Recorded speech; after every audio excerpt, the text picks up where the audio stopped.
বাংলাদেশের মুখপাত্রই থাকতে হবে, সেনাবাহিনীর মুখপাত্র হওয়া চলবে না। জামাতে ইসলামী ক্ষমতায় যাওয়ার জন্য জনগণের পক্ষে না দাঁড়িয়ে যদি ক্যান্টনমেন্টে গিয়ে ভিড় করেন, আপনাদের বাংলাদেশে আর কোন হিসাব থাকবে না। মাননীয় সেনাপ্রধান যে পর্যন্ত হয়েছে আর এক সেকেন্ডও আপনারা বাড়তে দিবেন না। খুনি হাসিনা ভারতকে একের পর এক করিডোর দিয়েছিল, তখন সেনাবাহিনীর এই অবস্থান কোথায় ছিল? ইউনূস সাহেব যতক্ষণ বাংলাদেশের স্বাধীনতা সার্বভৌমত্বের পক্ষে আছেন, যতক্ষণ বাংলাদেশের সরকারে যারা বাংলাদেশপন্থী আছেন তাদেরকে বাংলাদেশের সাথে টিকিয়ে রাখাই আমাদের জুলাইয়ের শপথ। সম্ভবত গতকাল আমরা আমাদের সব থেকে ঝুঁকিপূর্ণ সংবাদ সম্মেলনটা করেছি। বাংলাদেশের সমস্ত রাজনৈতিক দল বর্তমান রাজনৈতিক সিচুয়েশন কোন কারণে জানে, মিলিয়ন মিলিয়ন ভিউ যেসব ইউটিউবার তারাও জানে, কিন্তু নিজের জায়গাটা দুর্বল করে দিয়ে কেউ কথা বলতে চায় না।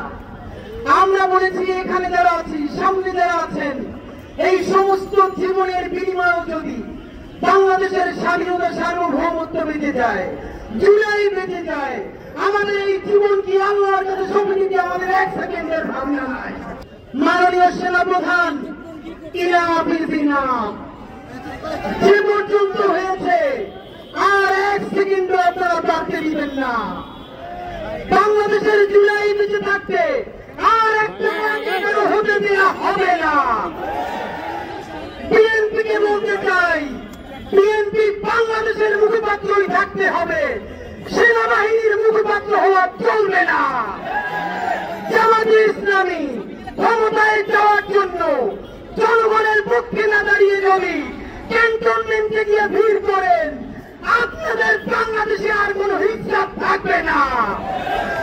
জুলাইয়ে আমার যে সমস্ত ভাইয়েরা, তোমাদের সারা শরীরে এখনো সেই রক্তের দাগ, তোমরা জনতার পক্ষে দাঁড়িয়ে তোমরা আহত হয়েছ। আপনারা দেখেন এখানে যে শহীদ পরিবারগুলো, এদের পোশাকের দিকে তাকান, এরা কেউ আরবান মিডল ক্লাস নয়, পোষ নয়, শহরের মধ্যবিত্ত নয়। কাপড় চুপড় দেখলে বুঝবেন তাদের বাসায় বাজার বন্ধ হয়ে গেছে।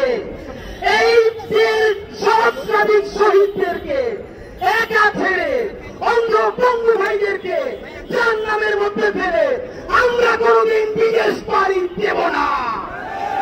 যারা জুলাই বিক্রি করে দিয়ে, ক্ষমতার ভাগ বটোয়ারা করে দিয়ে নেগোসিয়েশন করতে চাও, বিপদে পড়লে আমেরিকায় যাবা, ইউরোপে যাবা, IMF বা বিভিন্ন এজেন্সির তোমরা বড় কর্মকর্তা হবা। আল্লাহকে সাক্ষী রেখে বলতে চাই, এই দেশে যদি আবার জাহান্নাম নেমে আসে, আমার শহীদ মায়েদেরকে রেখে, আমাদের আহত ভাই বোনদেরকে রেখে আমরা কোনদিন সীমান্ত পাড়ি দেব না। আমরা সেই বেগম খালেদা জিয়ার সন্তান, যিনিও বলেছিলেন বাংলাদেশ ছাড়া আমার আর কোন দেশ নাই।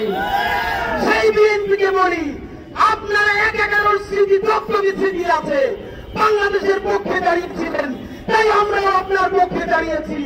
আবার আপনি জনতার পক্ষে দাঁড়ান, আমরা চিরদিন আপনাদের পক্ষে থাকবো। আর্মির সাথে যারা সংঘাত ঘটাতে চায়, বন্ধুরা তারা বাংলাদেশের বন্ধু নয়। এই আর্মি যেরকম ক্ষতি করেছে, আর্মির বন্ধুরাই কিন্তু আমাদের পাশে দাঁড়িয়েছে। আমরা বলতে চাই, তওবা কমিশন গঠন করো। যেই সব আর্মি অফিসার গুম করেছে, খুন করেছে, হত্যা করেছে, হাসিনাকে পালাতে দিয়েছে, 626 জনকে ক্যান্টনমেন্ট থেকে পাড়ি দিয়েছে, তাদেরকে বিচার করো। কিন্তু যে আর্মির সৈনিক, আমাদের অফিসারেরা বাংলাদেশের জন্য দাঁড়িয়েছে, তাদেরকে সব বাংলাদেশ সেলিব্রেট করবে ইনশাআল্লাহ। ইশরাক যেরকম বলেছে মেয়র খেয়ে আর কিছু না, আমরাও বলি করিডোর কি আজকে এই সরকার বলছে? বাংলাদেশ সরকার খুনি হাসিনা ভারতকে একের পর এক করিডোর দিয়েছিল, তখন সেনাবাহিনীর এই অবস্থান কোথায় ছিল? বাংলাদেশে আর কেউ কোনদিন ব্ল্যাঙ্ক চেক পাবে না। একমাত্র ব্ল্যাঙ্ক চেক পাবে জুলাই, সততা এবং ইনসাফ। যতক্ষণ না পর্যন্ত জুলাই ঘোষণাপত্র আসবে, যতক্ষণ না পর্যন্ত কোন হত্যার বিচার হবে, ততক্ষণ পর্যন্ত